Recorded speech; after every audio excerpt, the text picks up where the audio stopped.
share them, I guess. Hi. So I am in pretty much the middle of nowhere in Poland right now. So long story short, my mom is from here. She grew up in this village over there actually, and unfortunately someone in our family just passed away, so we had to all of us go to a funeral here for today actually. Doing a little morning run here, and thought I would share an update on how things are going, some reflections on OMNI². I've actually been doing some good work recently. I keep coming back to this, but like, especially as a founder, the number one thing you need to be doing is to really think about what to work on, or be very, very mindful about what you spend your time on, because it is the easiest thing to work really hard at the wrong thing and it will not get you anywhere, like no matter how hard you work on it. And so I've been doing a good job of that. The big hurdle right now is that last week I heard from our factory and they're saying that they can't find sources for a few of the ingredients in our blend that basically meet my standards. There's so much, so many shitty ingredients out there. Like you wouldn't believe how low sort of the average level is, I would say, for supplement products. And basically it's one of those situations where they have a whole team that's like, they do this for a living, you know, to source ingredients, but like people are always going to be limited by their motivation. And this is actually a theme for today's video, but basically they're saying that they can't find these things. And so then I dropped everything, which was the right thing for me to do, because literally the one thing in my business right now is to get our formula ready so that we can start producing and get product back in stock so we can start selling.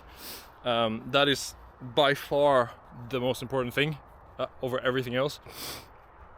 So I dropped everything, spent last 2.5 days or so calling, like looking through, you know, working with ChatGPT and like looking at different options, calling people instead of emailing, because that takes time, which is unnecessary.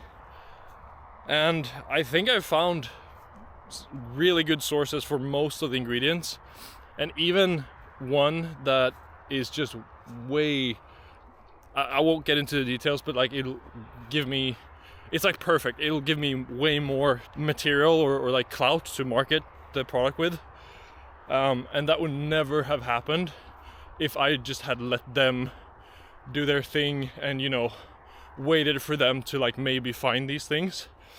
So I think, you know, just a reminder that you as a founder is always 1,000 times more motivated than anyone else to do something, especially if it's like a contractor like this, that they will never care as much as you do. And so that was the right thing to do, and I did a really good job to locate these. Still waiting for like pricing and stuff for some of them, but basically I think I solved this last problem that we had, and now we should be able to get these into the factory and have them send samples to me. Yeah, then we'll start production. So that was huge. Speaking of motivation, one thing that has been really like the biggest challenge, honestly, like these past few months, is that when you run out of stock and you know that you'll be out of stock for months, it's almost impossible. Like everything slows down, you know, it's almost like you go out of business in a sense. It's not really, but like, you know what I mean? Everything just slows down. And I try to live by this motto or whatever, or like my MO is like, there's always something you can do. And And I believe that's true. Like it's so easy to give yourself an excuse that like, okay, I can't do this now because of that, this and that.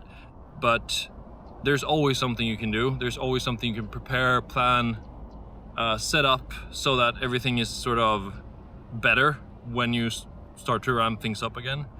And I've done a bunch of that, but yeah, coming back to like motivation, I do think it's inevitable that you won't be doing as much.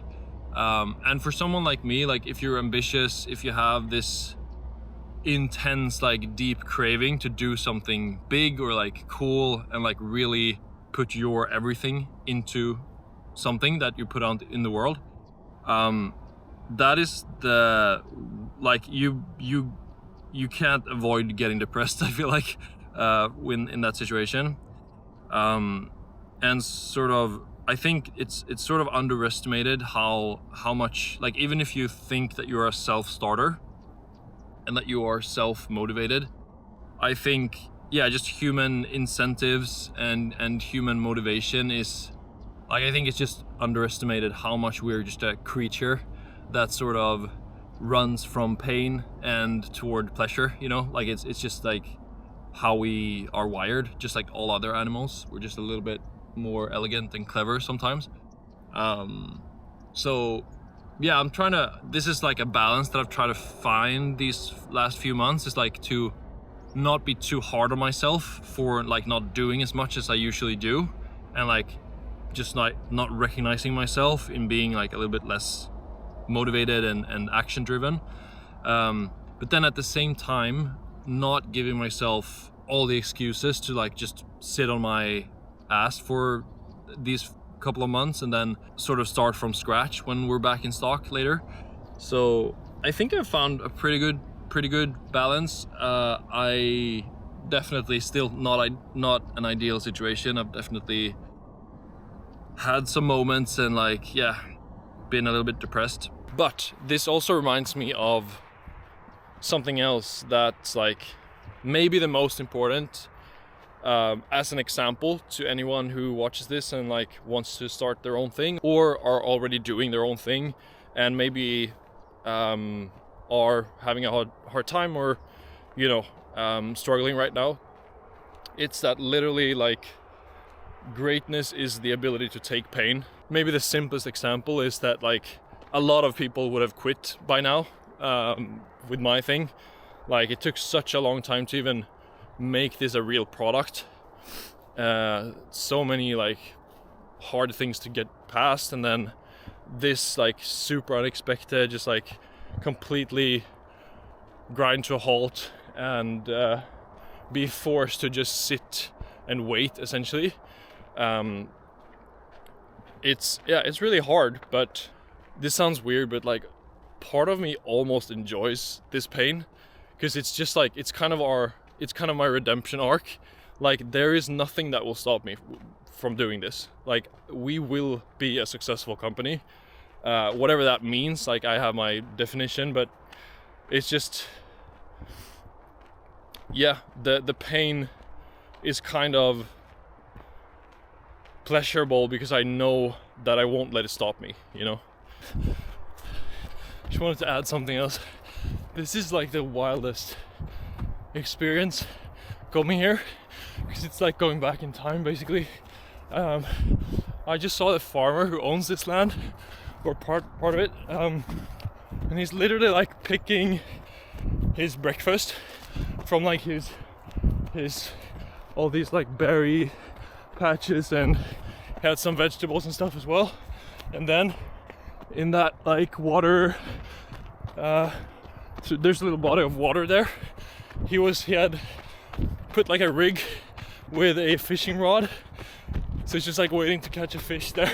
So I'm guessing I eat for breakfast or lunch later.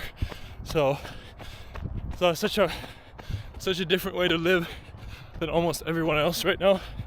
But honestly, sometimes I think that that's really the way to go. If I'm being honest, like, I think, yeah, we make it too complicated a lot of the time, and that's more what we are meant to do, honestly.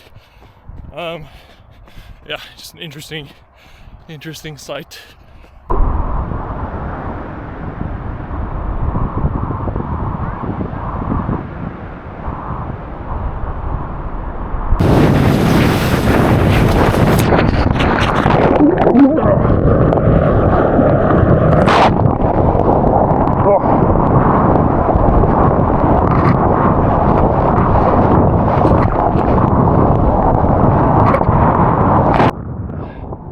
So I'm out here surfing in Sweden. One of my home breaks.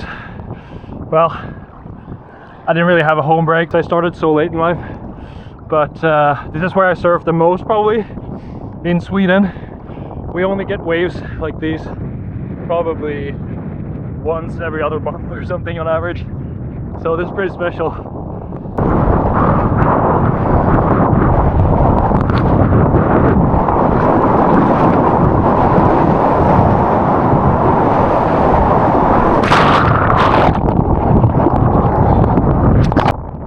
Also get like 3 times as tired here because it's so windy and you're paddling against the current all the time, and then also the period is so short, so the waves just keep coming and coming. It's super hard.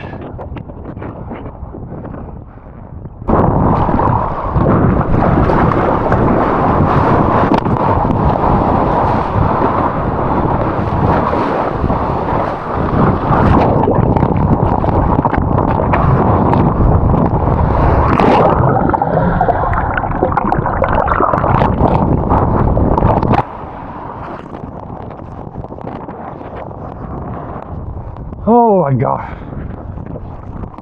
There's so much paddling. Motherfuck. Whew. Alright. Let's do it. Let's do it. Come on.